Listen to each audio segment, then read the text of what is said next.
Madame, Monsieur, bonsoir. Quelle pourrait être la vraie vision, la vision salvatrice de la République démocratique du Congo pour sauver ce pays?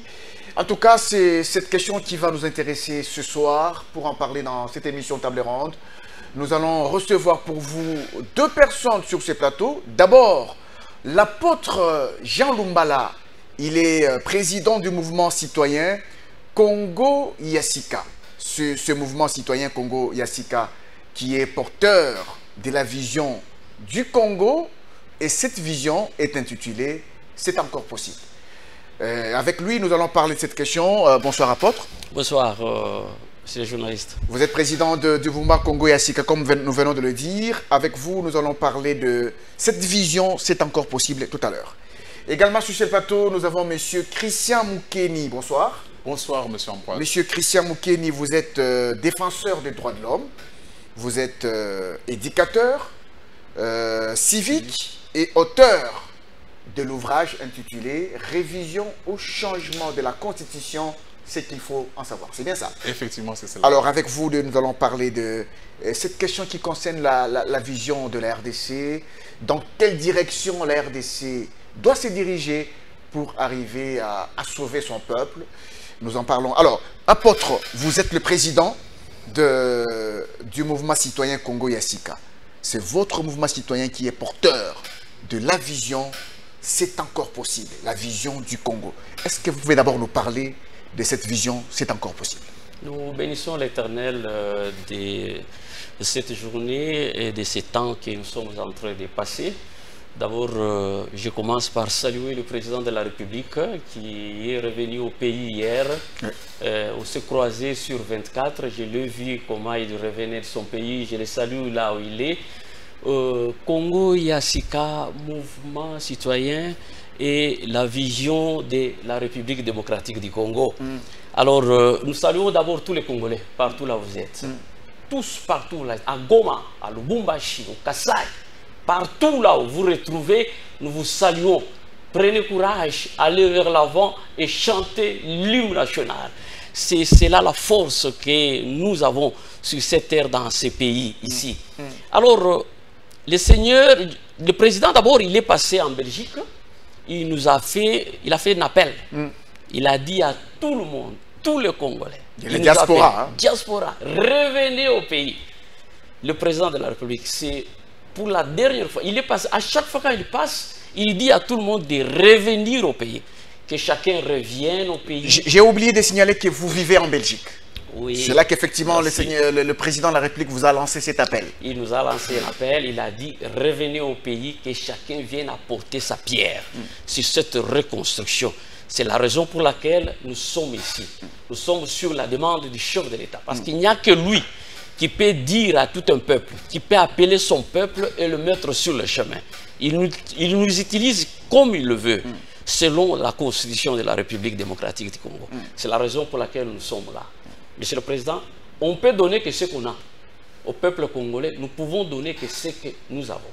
Moi, votre serviteur, c'est que j'ai le plus précieux, parce qu'on donne que le plus précieux. Quand on donne le superflu, ça ne sert absolument à rien. Mais nous donnons le plus précieux.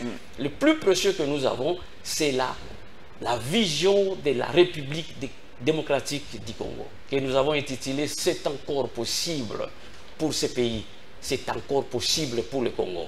Cette vision, l'Éternel nous a fait grâce. Il a fait grâce à tout le peuple. Il est revenu pour nous apporter la vision. Et cette vision, nous la détenons pour donner au peuple, mais surtout aux premiers citoyens de cette nation, qui est le président de la République. C'est lui que nous venons pour donner cette vision. C'est à lui que nous devons donner le premier.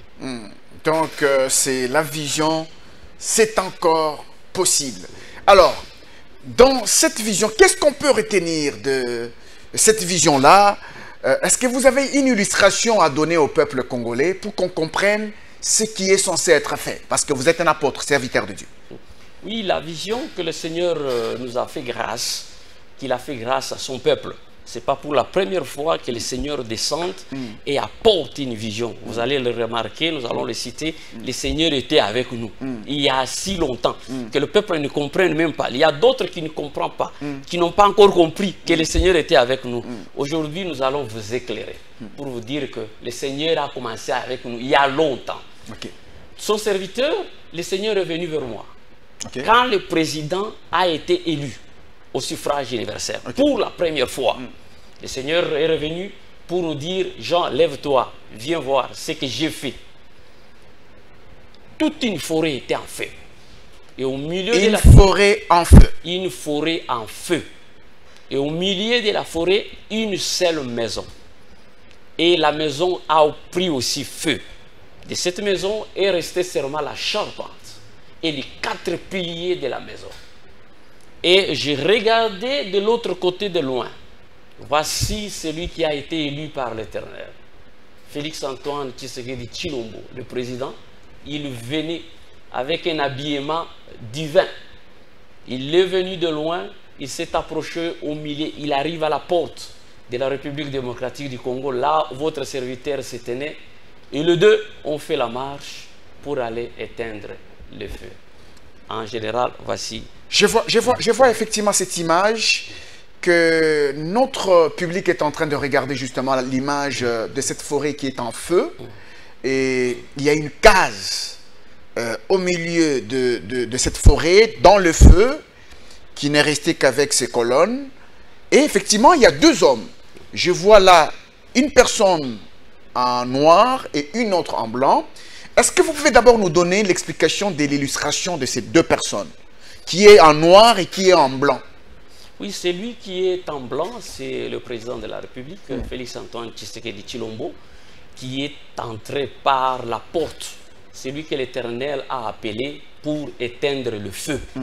C'est-à-dire le feu qui s'allume aujourd'hui, tout ce qui s'allume, une seule personne pourra l'éteindre, c'est Félix-Antoine Tshisekedi Tshilombo. Il n'y a pas d'autre, il n'y a pas une autre personne qui peut éteindre ce feu-là, si ce n'est lui. Et si je comprends bien, Dieu vous a donné cette vision pour vous montrer que le feu qui s'est allumé, le feu fait allusion à quoi? Peut-être à la guerre qu'il y a dans l'Est, il y a aux problèmes économiques du pays, ainsi de suite. C'est ce que peut-être représente le feu. Et lui, le Seigneur, vous donne la vision, et en se tenant également aux côtés du président qui est en train d'arriver. Oui, le feu, c'est un ennemi qui vient détruire la forêt. Quand vous mettez la forêt et vous mettez le feu, c'est quand le feu entre dans la forêt, c'est pour la détruire. C'est-à-dire ils ne peuvent jamais cohabiter à deux. Entre le feu et la forêt, il n'y a pas d'amitié. Ça veut dire quand le feu entre, c'est pour détruire. C'est une destruction. Toutes les formes de la destruction de la République démocratique du Congo ont été représentées par le feu. Comme le M23, le M24 qui viendra, le M25.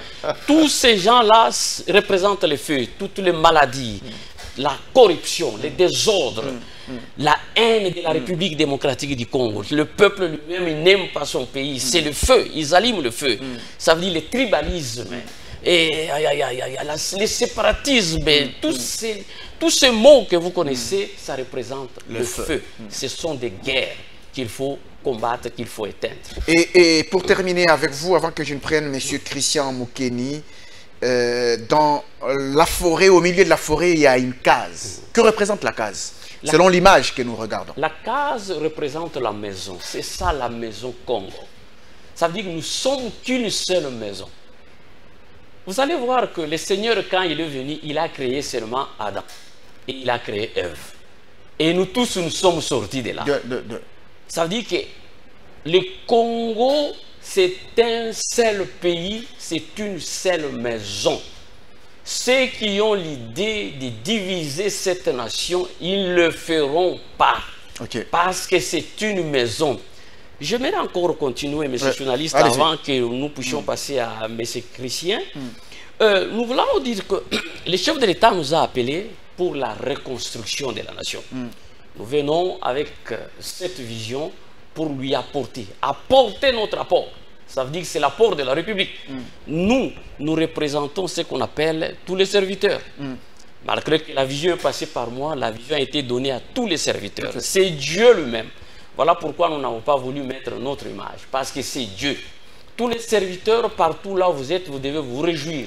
Car l'Éternel vous a parlé, a donné la vision à travers les serviteurs aux Congolais. Vous comprendrez que la reconstruction de la République démocratique du Congo ne peut pas se faire sans vision.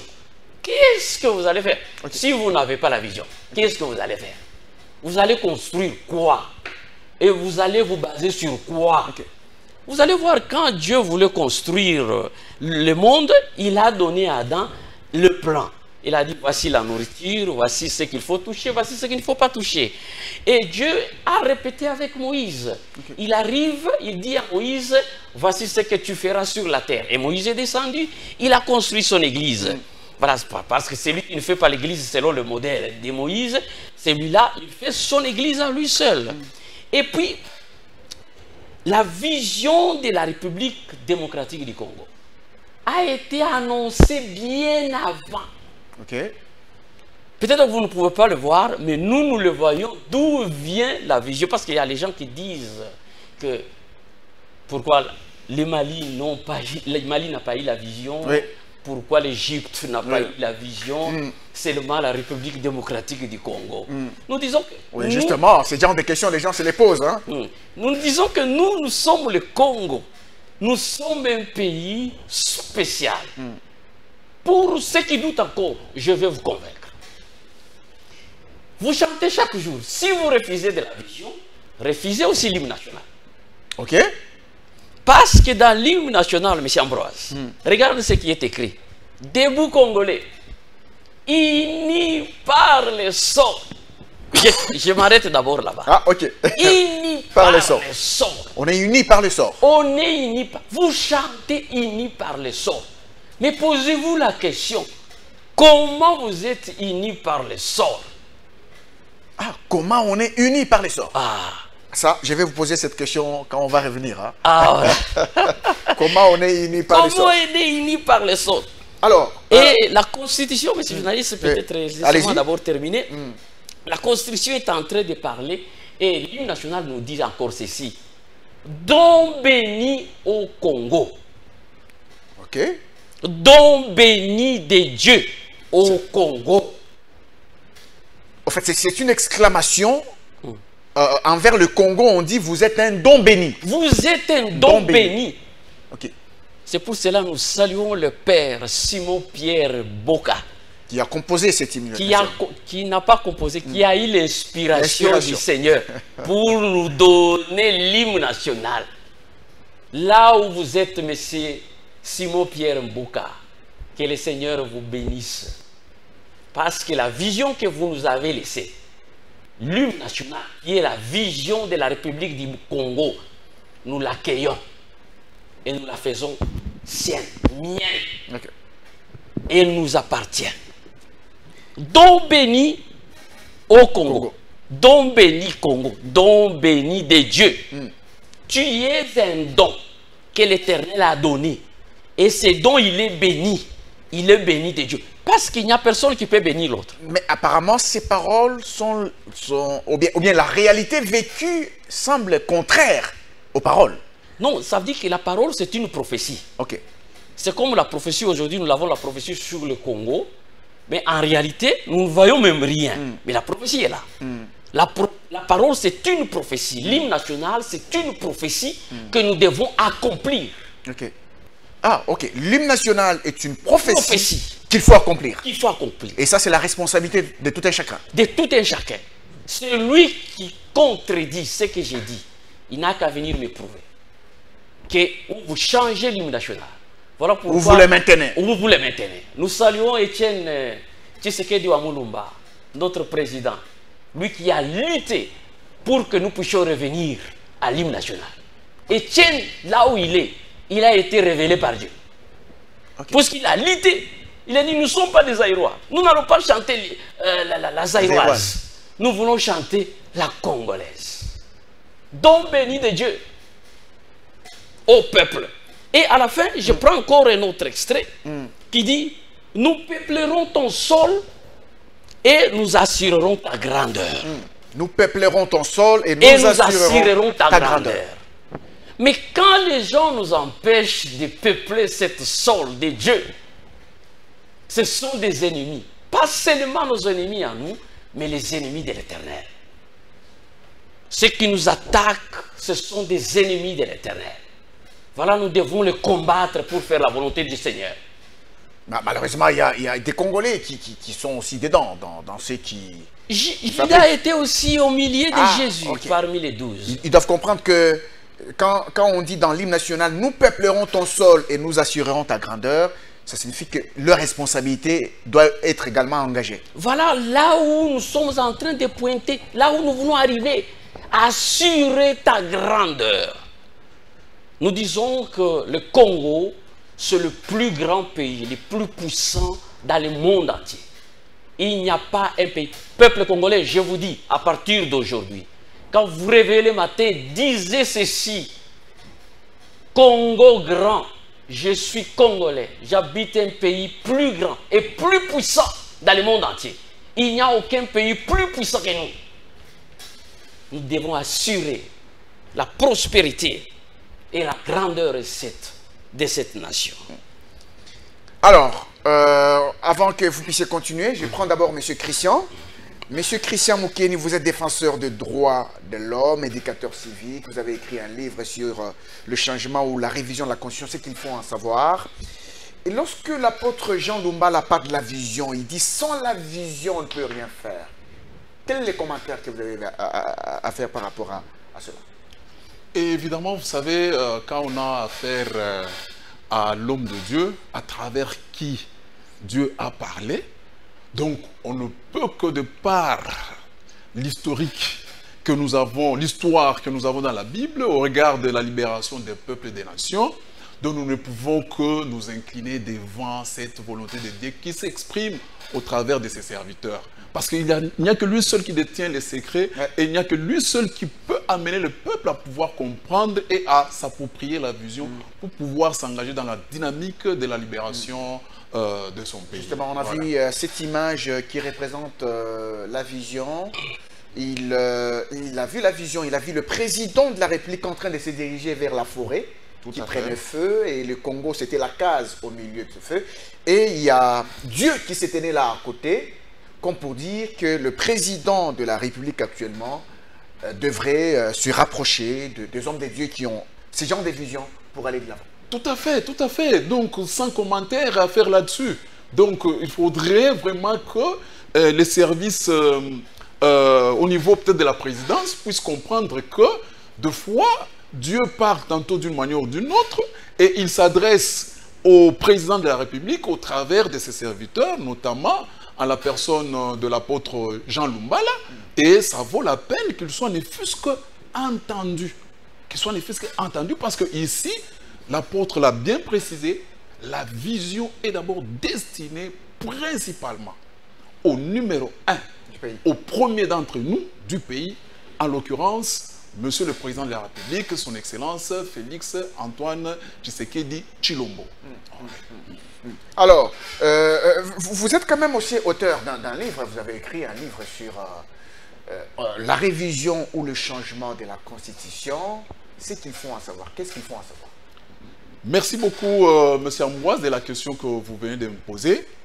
Vous voyez, si vous constatez bien, dans l'opinion, le débat est en train de se dérouler sur fond de ce que nous pouvons appeler des antivaleurs. La médisance, la supercherie, les déclarations incendiaires, l'intoxication, la diabolisation et toutes les choses semblables. Et ici, quand nous disons ce qu'il faut en savoir, c'est que nous voudrions, au travers de ces livres, recadrer les débats en fixant les repères qui doivent nous guider dans ce débat qui est voulu démocratique et constructif dans l'intérêt supérieur national. C'est pourquoi nous disons ce qui en savoir, parce que nous constatons que dans les discours politiques, le plus souvent, donc on aborde directement les questions de fond sans avoir fixé les repères. Et nous voudrions amener tous les Congolais à avoir des repères qui peuvent leur permettre de bien saisir la question et de bien s'y impliquer pour arriver à des résultats vraiment positifs. Je pense qu'il nous faudra peut-être une émission complète sur votre ouvrage, mais effectivement, ici vous pouvez quand même donner une idée de ces repères dont vous parlez, juste une idée. Très bien, merci beaucoup de la question, Monsieur Ambroise. C'est un ouvrage qui comprend juste 3 chapitres. Le premier chapitre a trait à la genèse et à la légitimité de la Constitution. Nous donnons l'historique de cette Constitution. Le deuxième chapitre a trait à la révision de la Constitution. Et la particularité de ce deuxième chapitre, c'est qu'il met en lumière toutes les règles relatives à la révision constitutionnelle. Et aussi, il fait ressortir le fait que la révision constitutionnelle peut avoir aussi une implication relative au changement de la Constitution. Donc, et là, ce n'est pas le moment encore d'entrer dans le détail. Il faudra attendre la publication la semaine prochaine, en bonne et due forme, pour pouvoir entrer dans les détails, comme vous-même vous l'aviez souligné au cours d'une émission bien élaborée. Et le troisième et dernier chapitre a trait au changement de la Constitution. Ici, le troisième chapitre a la particularité de démontrer la constitutionnalité du changement. Comment on peut... Constitutionnalité du changement. Du changement. Du point de vue constitutionnel, de la procédure et de l'initiative. Donc, c'est ça les grandes particularités de cet ouvrage. Je reviens vers vous, apôtre Jean Lumbala. Je reviens un peu encore à cette image de la vision que vous avez vue. Est-ce qu'on peut dire que cette vision vient encourager le président de la République qui se voit dans une sorte d'épreuve? Une épreuve, vous êtes président de la République, le pays est attaqué, le pays est agressé, mais il n'y a que Dieu qui peut intervenir avec une vision pour vous encourager et à aller de l'avant. La vision est donnée pour le président de la République parce que cette vision est une lumière. La vision est une force. Le chef de l'État en a besoin en ces temps-ci. Ça veut dire ça ne m'appartient pas. Ça appartient au chef de l'État. Je peux rester avec cette vision à la maison. Ça ne me donnera rien. Ça ne me servira à rien. Mais à celui qui a été destiné, c'est le chef de l'État. C'est lui qui a les clés pour actionner la vision. Parce qu'il en a besoin. Personne ne peut actionner. C'est à lui d'actionner cette vision. Avant qu'il aille en guerre, il doit recourir à la vision. Vous lisez la Bible, le chef de l'État, Monsieur Antoine Félix Tshilombo, notre président, mon président. Quand vous lisez la Bible, vous allez voir qu'il y a eu des serviteurs de Dieu qui voulaient aller en guerre, mais qui hésitaient. Mais le jour qu'il a eu, je vous le signale, c'est Gédéon. Le jour que Gédéon a entendu la vision de l'Éternel, il a dit à tout le monde, maintenant, levez-vous, levez-vous, levez-vous, allons en guerre. Le chef de l'État en a besoin pour entendre ça, parce que c'est son énergie. C'est sa force. Ça donne la force, l'énergie. C'est la force. Et pour attaquer l'ennemi. Il a encore d'autres forces. Mais cette force est plus grande que les autres. N'ayez jamais trahi le Congo. N'est-ce pas votre force que votre confrère vous a laissé, votre frère Mouzé. Le peuple, prenez-vous en charge. Etienne Tshisekedi Wamulumba, il vous a dit, prenez-vous en charge. N'est-ce pas, c'est cela l'énergie que vous avez besoin. Et vous en avez besoin, vous en avez déjà. Mais la lumière du Congo, c'est ça, la vision, la seule vision qui vient accompagner l'hymne national. Parce que l'hymne national est une vision. Mais la force qui vient soutenir l'hymne national, c'est cette vision, c'est encore possible, qui est la lumière du monde, qui vous amènera à donner la paix. Parce que la reconstruction que vous venez de lancer, reconstruire ces pays, on ne peut pas reconstruire un pays pendant la guerre. On fait d'abord la guerre, et puis on reconstruit. Parce que la paix et la reconstruction sont des sœurs jumelles. Ok, ok. Elles marchent ensemble. Ok, mais le problème, c'est que le comble, c'est que pendant la guerre, on lui demande la reconstruction. Bon, La population demande la reconstruction, mais on est en guerre. non, c'est que la population demande peut-être les routes. Ok. Ça n'a rien à voir. Les routes, la reconstruction, c'est ce qu'il vient de poser maintenant. Il avait commencé avec la reconstruction. Quand vous l'avez vu, il a porté l'habillement.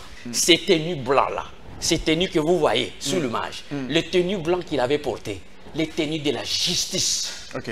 C'est pour ça que nous disons qu'il est le maître, il est l'autorité suprême de la justice. Si la justice ne marche pas aujourd'hui, c'est lui le responsable. Parce que le responsable, c'est toujours le chef. C'est lui le responsable de la justice.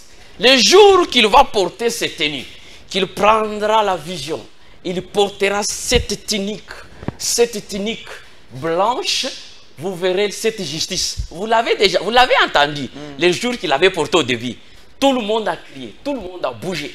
Que la justice est venue, Kamer est dedans, il a pris celui-ci dedans, il a arrêté ce... Alors tout le monde a tremblé. Nous avons dit que voici celui qui a l'épée de la justice. Si aujourd'hui vous ne sentez pas l'épée, mais attendez demain, vous verrez l'épée. Alors, j'en arrive maintenant à la question sur le sort. On est unis par le sort. Comment est-ce qu'on peut être unis par le sort? On est unis par le sort. Personne ne peut expliquer. Si vous expliquez, vous êtes des menteurs. Ah, ok. Ok. Celui qui explique, c'est Dieu. Ah, ok. Il faut aller voir Dieu. Ok. C'est Dieu qui dit la vérité. Nous sommes tous des menteurs. Ok. Si que je viens donner la vision, elle vient de moi, je suis un grand menteur.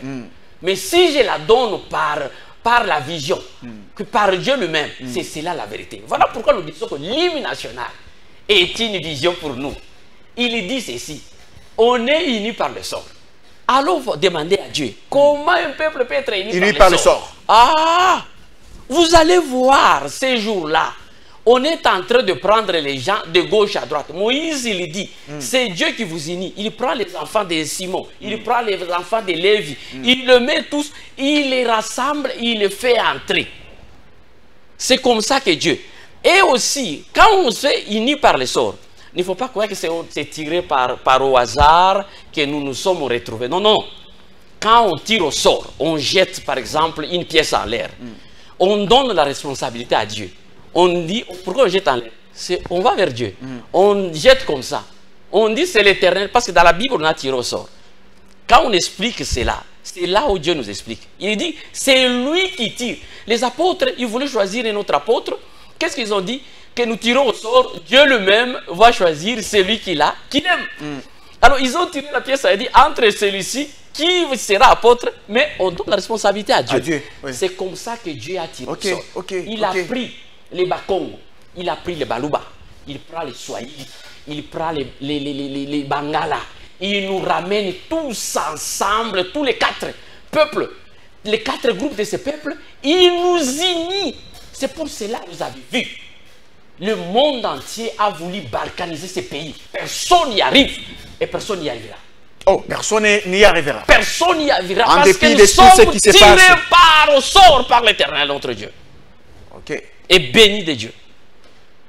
Tous ceux qui disent que c'est les minéraux que nous avons sur cette terre est une malédiction. Vous. Ah oui, parce qu'on est combattu à cause de ces minéraux. Nous ne voulons pas, à partir de ce jour, qu'une autorité de ces pays prononce encore cette phrase. Okay. C'est interdit. Ah, c'est interdit. Interdit à tout le monde, même au président de la République. Interdit que personne dise que la malédiction, la guerre, toute la souffrance, c'est à cause de nos minéraux. Là, vous vous contredisez et vous êtes en train de fouler aux pieds. Oui, mais est-ce que ça ne s'explique pas par le fait que on nous convoite à cause de ces minéraux? L'hymne national dit ceci. Oui. Don béni de Dieu au Congo. Okay. Qui va dire que nous sommes maudits? Ah, donc on n'est pas maudit. On est don béni. On est don béni de Dieu. Nous sommes un don. Le Congo est un don. Celui qui est un don, c'est le Congo. On dit le Congo est un don béni de Dieu que nous avons reçu. Si nous recevons un don de Dieu, il faut les garder. Voilà pourquoi j'ai dit à Mbata et tout le monde, tous les groupes qui vont s'unir pour pour nous donner les boches de la Constitution. Sachez ceci, le Congo est un don béni. Comme il est un don béni, dans la Constitution, la nouvelle Constitution, nous allons élever le nom de l'Éternel. Nous allons reprendre ceci. Le Congo est un don béni. Dans la Constitution. Dans la Constitution, on y mettra que le Congo, c'est un don béni de Dieu. Parce que l'hymne national, nous devons répéter la vérité qui est dans l'hymne national. Nous allons le mettre dans la Constitution. Ce pays, c'est un don de Dieu. Ça appartient à l'Éternel. Ce pays ici, notre Constitution sera différente de toutes les autres constitutions parce que le nom de l'Éternel sera élevé. Nous serons la lumière en ces temps de la fin. Monsieur Christian Mukeli, vous, les écrivains sur la Constitution, vous êtes interpellés par ça?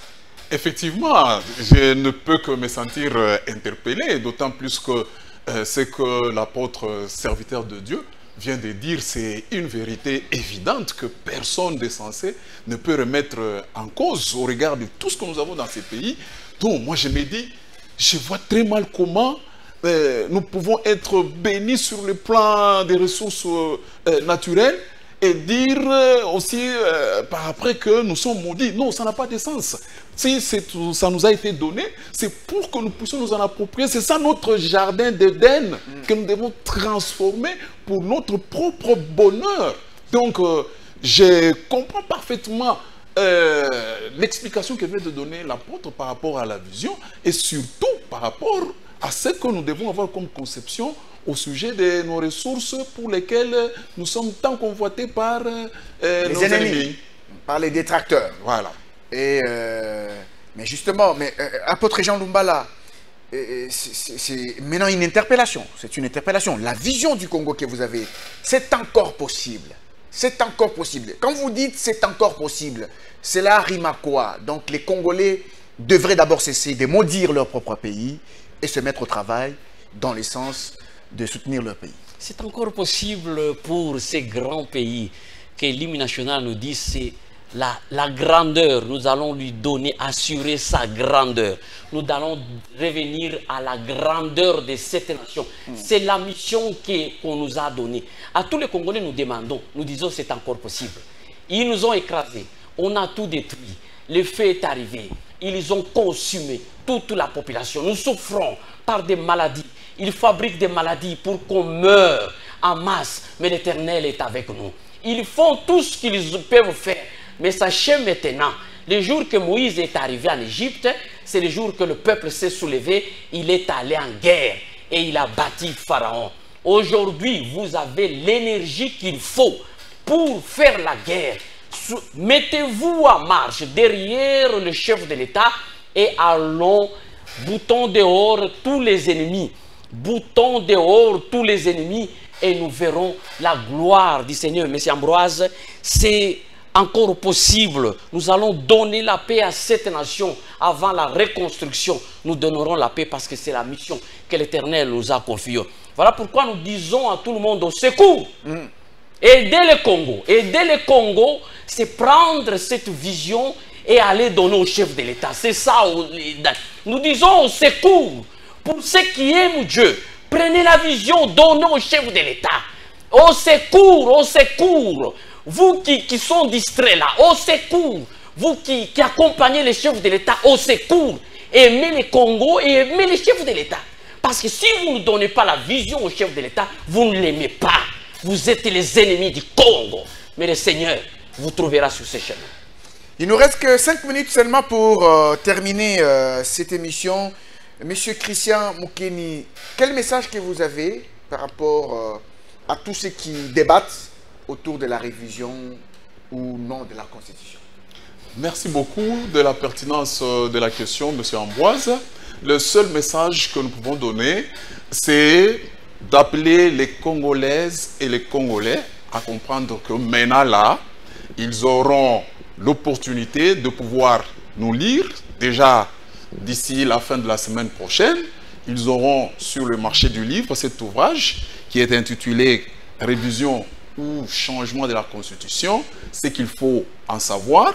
C'est pour que nous puissions recadrer le débat. Parce qu'il faut se dire que la réforme constitutionnelle, en termes de révision ou de changement de la Constitution, si elle n'est pas bien menée, si elle n'est pas menée de manière éclairée, ça sera un gâchis pour ces pays. Mais si elle est menée de manière éclairée et responsable, donc ça sera la renaissance du Congo, un nouveau départ du Congo pour effectivement atteindre la vision, concrétiser la vision que vient de nous présenter ici l'apôtre Jean Lumbala. Voilà pourquoi nous allons devoir nous y atteler pour que déjà la semaine prochaine, que le livre soit sur le marché et nous allons inviter tous les Congolais à pouvoir s'imprégner de son contenu pour qu'ils comprennent comment s'impliquer dans les débats et participer de manière responsable afin que nous puissions arriver à des conclusions beaucoup plus constructives dans l'intérêt supérieur national. Merci beaucoup, M. Christian Moukeni. Nous allons terminer par l'apôtre Jean Lumbala. Un message à tous les Congolais, un message au président de la République, un message à toute la classe politique par rapport à cette vision du Congo. Nous disons au président de la République que nous avons répondu à votre appel. Vous êtes passé en Belgique, vous avez dit rentrer au pays. Il y a ceux qui sont rentrés pour commencer les entreprises, apporter quelque chose aux Congolais, soutenir les Congolais dans leurs besoins quotidiens et à soutenir aussi l'économie du Congo. Moi, votre serviteur, je suis venu avec la vision de l'Éternel qui est destinée au chef de l'État lui-même. Parce que quand on donne au chef de l'État, on donne à toute la population. Nous disons à toute la population, à Sud Kivu, Sud Kivu, Nord Kivu, Maniema, partout là où vous êtes, soyez calmes, car l'Éternel est avec vous. Soyez calmes. Mwikale kimya, Mungu eko na mweye. Mungu atatusaidia, tutakwenda mbele. Vita ile Mungu nayo itaisha. Mungu eko na sisi kabisa kabisa. Tuende kumbele. À tous les Congolais, nous avons dit ceci, Zambazana biso, Akusaïsa biso, Akusunga biso, l'Éternel est avec nous. Il nous aidera. Il est avec nous, il nous a déjà aidés. Parce qu'il nous a donné la vision, il nous a déjà aidés. C'est à nous de prendre la vision et d'aller donner la paix au Congo. Et répondre à l'hymne national. Prendre la vision de l'hymne national et prendre les autres visions qui arrivent et le mettre ensemble, c'est ça notre force, et bâtir notre peuple. Nous saluons le chef de l'État là où il est, nous prions pour lui, afin que l'Éternel soit avec lui. Et nous lui apportons aussi le pain. Prenez le pain et mangez, et la force, et continuez dans le travail. Merci beaucoup, apôtre Jean Lumbala. Nous rappelons que vous vivez en Belgique. Vous êtes président du mouvement citoyen Congo-Yassika. Ce mouvement citoyen qui est porteur de la vision du Congo, c'est encore possible. Merci d'avoir été sur ces plateaux de table ronde. C'est moi qui vous remercie. Merci, merci M. Christian également. Vous êtes défenseur des droits de l'homme. Merci. Mesdames et messieurs, c'est par là que nous terminons cette émission. Merci à vous de l'avoir suivi. Je pense que vous avez aimé. Hein? Je pense qu'on va faire revenir encore l'apôtre Jean Lumbala prochainement pour creuser davantage par rapport à cette vision du Congo. Et on vous retrouve prochainement pour un autre numéro de table ronde. Au revoir.